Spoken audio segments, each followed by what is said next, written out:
नमस्कार श्रोते हो. आकाशवाणी नागपूरच्या वतीने सादर करण्यात येणाऱ्या दृष्टिक्षेप या कार्यक्रमात आपल्या सर्वांचं मनपूर्वक स्वागत आहे. मंडळी, आज 6 जानेवारी दर्पणकार बाळशास्त्री जांभेकर यांची जयंती. हा दिवस पत्रकार दिन म्हणून साजरा केला जातो. हे औचित्य साधून आजच्या दृष्टिक्षेपमध्ये पत्रकारिता आणि पत्रकारांची सद्यस्थिती याविषयी सविस्तर माहिती देण्यासाठी आपल्यासोबत आहेत ज्येष्ठ पत्रकार आणि व्याख्याते सुनील कुहीकर सर. सर, आपलं दृष्टिक्षेप या कार्यक्रमात मनपूर्वक स्वागत आहे. नमस्कार, धन्यवाद. सर, सर्वात आधी आम्हाला तुमच्या पत्रकारितेतील प्रवासाविषयी सांगा. महाविद्यालयीन जीवनापासून पत्रकारितेशी माझा संबंध आहे. मी बल्लारपूर इथे तालुका प्रतिनिधी म्हणून, नंतर चंद्रपूर इथे जिल्हा प्रतिनिधी म्हणून, त्याच्यानंतर नागपूर, मुंबई आणि पुन्हा नागपूर अशी पत्रकारिता केलेली आहे. आणि सध्या एका टीव्ही चॅनल आणि पोर्टल अशा 2 विषयांनी हाताळतो आहे. खरंच खूप मोठा आणि वास्ट असा तुमचा हा प्रवास आहे. सर, पत्रकार दिन 6 जानेवारी रोजी साजरा केला जातो, याविषयीची थोडी पृष्ठभूमी आम्हाला सांगा. आपल्याला कल्पना आहे की भारतामध्ये वर्तमानपत्राची सुरुवात जी आहे ती 1779 मध्ये झालेली. सगळ्यात पहिले द बंगाल गॅझेट नावाचं वर्तमानपत्र इंग्रजीतलं त्या वर्षी सुरू झालं. हो. आणि तिथनं भारतीय पत्रकारिता जी आहे ती सुरू झाली. सुरुवातीच्या काळात स्वाभाविकपणे इंग्रजी राज्य असल्यामुळे, इंग्रजांचं राज्य भारतावर असल्यामुळे इंग्रजी पत्रकारिता प्रामुख्याने आपल्या इथे होती. हळूहळू हिंदी भाषेतली वर्तमानपत्र सुरू झाली. मराठी भाषेत मात्र 1779 नंतर तब्बल 43 वर्षांनी 1832 मध्ये पहिलं वर्तमानपत्र दर्पण नावाचं आचार्य बाळशास्त्री जांभेकर यांनी सुरू केलं. आणि मराठी पत्रकारितेची सुरुवात त्या दिवसापासून झाली. म्हणून महाराष्ट्रामध्ये पत्रकार दिवस जो आहे तो 6 जानेवारीला आपण सगळे साजरा करतो. सर, प्रादेशिक भाषांमधली पत्रकारिता वेगळी आणि राष्ट्रीय स्तरावरील पत्रकारिता वेगळी, या दोन्हीच्या सध्याच्या स्थितीविषयी तुम्ही आम्हाला काय सांगाल? हे खरं आहे की भारतामध्ये साधारणतः राष्ट्रीय स्तरावरची वर्तमानपत्र जी प्रामुख्याने हिंदी आणि इंग्रजी वर्तमानपत्र आहेत. हो. तर एक राष्ट्रीय स्तरावरचं, त्याच्यानंतर प्रदेश पातळीवरची म्हणजे जे जे राज्य आहेत त्या राज्याच्या पातळीवरचे, आणि पुन्हा जे छोटे छोटे प्रदेश किंवा विभाग असतात, जसं महाराष्ट्रामध्ये विदर्भ आहे, कोकण आहे, पश्चिम महाराष्ट्र आहे किंवा मराठवाडा आहे, असं विभागीय पातळीवरची किंवा त्या छोट्या प्रदेशांच्या पातळीवरची वर्तमानपत्र आपल्या देशांमध्ये आहे. याच्याशिवाय मग जिल्हा पातळीवरची आणि तालुका पातळीवरची वर्तमानपत्र पण आहेत. आता विषयांच्या संदर्भात जर आपण बघितलं तर असं लक्षात येईल आपल्याला की राष्ट्रीय पातळीवरची जी वर्तमानपत्र आहेत किंवा माध्यमं आहेत ती फार छोटे विषय हाताळत नाहीत. कारण आपण राष्ट्रीय स्तरावरची असल्यामुळे छोटे विषय आपले नाहीत असं त्यांना वाटत असावं कदाचित. पण एक आहे की जी विभागीय किंवा प्रदेश पातळीवरची वर्तमानपत्र किंवा माध्यमं आहेत ती मात्र राष्ट्रीय स्तरावरचे विषय प्रामुख्याने हाताळतात. त्याच्याशिवाय स्थानिक जे मुद्दे आहेत त्यांना पण ती माध्यमं हात घालतात आणि सगळ्या प्रकारच्या बातम्या देण्याचा प्रयत्न त्यांचा असतो. राष्ट्रीय स्तरावरची माध्यमं मात्र एक ग्राउंड लेवलचे जे विषय आहेत ते मात्र हाताळणे हा त्यांच्या कामाचा भाग नाही किंवा ती त्यांची जबाबदारी नाही किंवा ते त्यांच्या स्तरावरचे विषय नाहीत असं त्यांना वाटतं. त्याच्यामुळे भारत चीन संबंध असेल, अमेरिकेचे अध्यक्ष काय म्हणाले हा विषय असेल, भारत पाकिस्तान संबंध असेल, असं राष्ट्रीय आंतरराष्ट्रीय विषय एवढेच फक्त आपले आहेत. पण शेतकरी, कामगार, महिला, ग्रामीण भागातले प्रश्न, रिमोट एरियातले प्रश्न हे आपले अजिबात नाहीत असा कदाचित त्यांचा समज असल्यामुळे ते विषय या राष्ट्रीय स्तरावरच्या माध्यमांमध्ये फारसे खूप मोठी घटना जोपर्यंत घडत नाही तोपर्यंत ते लोक त्या विषयाला हात लावत नाहीत असं एकूण निरीक्षण आहे.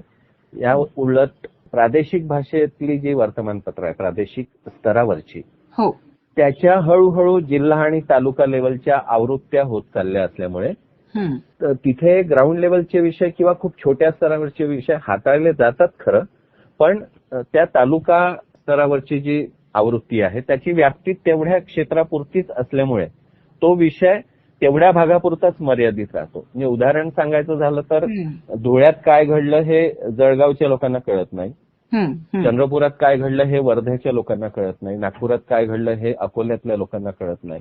मोठ्या वर्तमानपत्राच्या छोट्या स्तरावरच्या आवृत्त्यांमुळे हा एक बदल अलीकडच्या काळात घडून येतोय.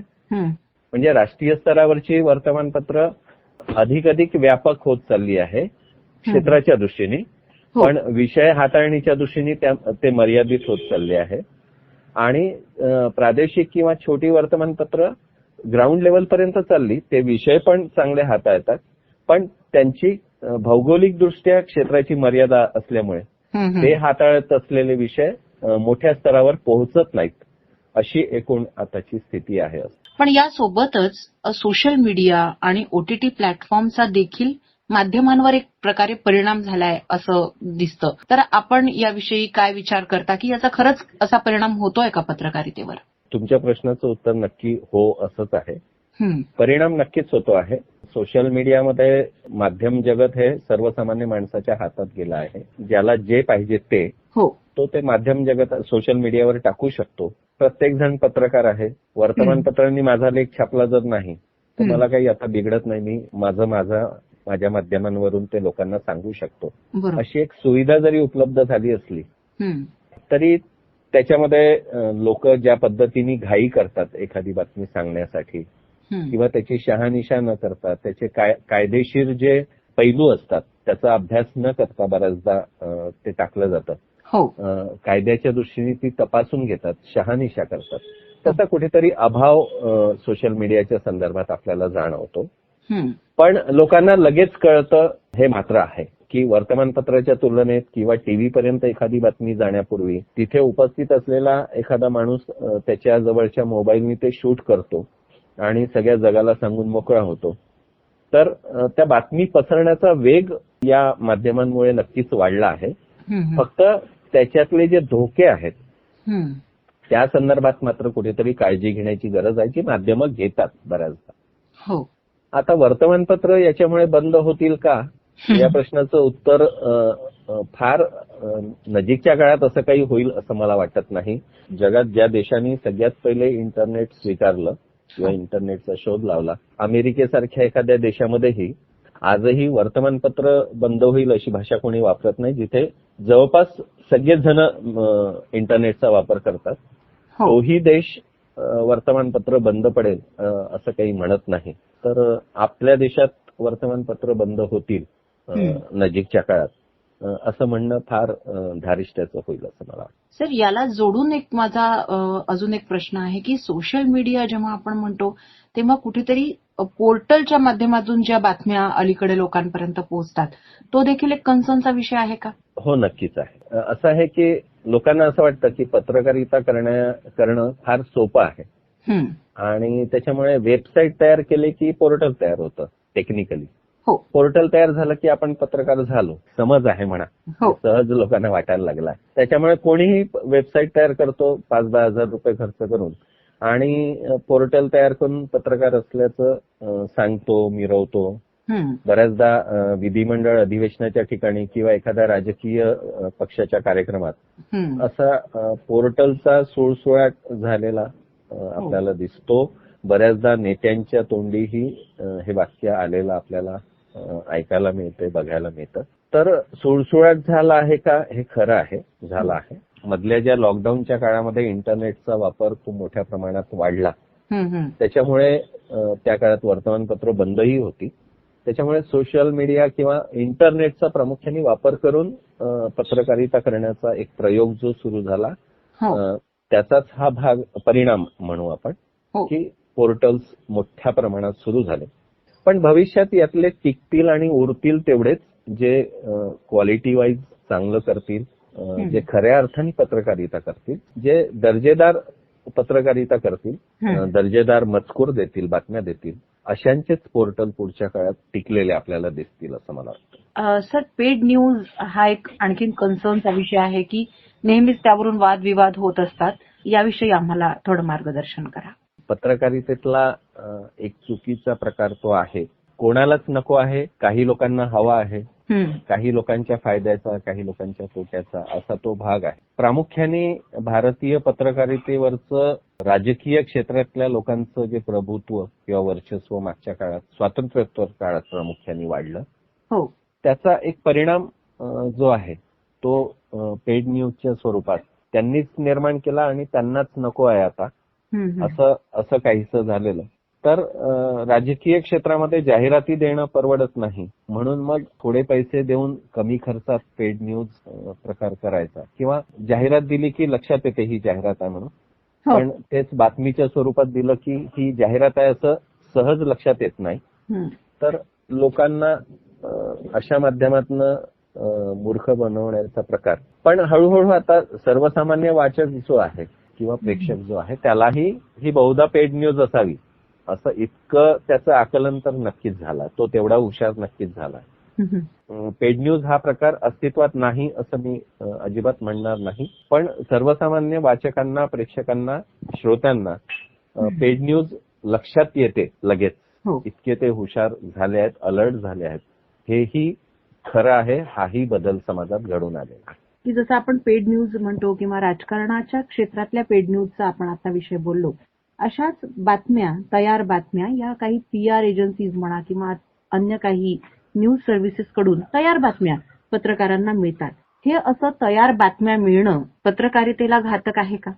न्यूज एजन्सी अगदी चूक आहे असं मी म्हणणार नाही, पण अलीकडच्या काळामध्ये त्याचं स्वरूप बदलत चाललं आहे.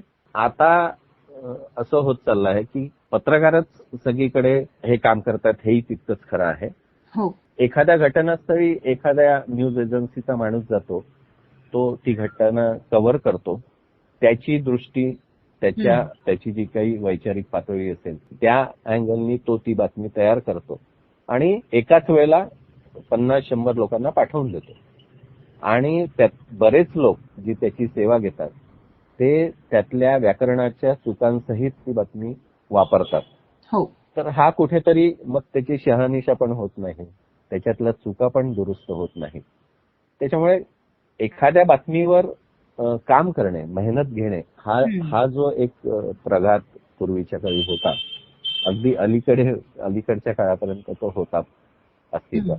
तर त्याला कुठेतरी खीळ बसत चालली आहे, त्याला कुठेतरी चाप बसतोय आणि एक मर्यादा याला येते असं मला वाटतं. कारण तयार सगळं मिळायला लागल्यामुळे मेहनत करायची गरज नाही, त्या विषयावर अभ्यास करण्याची गरज नाही असं आता वाटायला लागलं, कारण सगळं तयारच मिळणार आहे. एखाद्या राजकीय पक्षाच्या कार्यक्रमात जायचं तर त्याची बातमी तो कव्हर करून बाहेर निघेपर्यंत त्याच्या मोबाईलवर पोहोचलेली असते. बरोबर.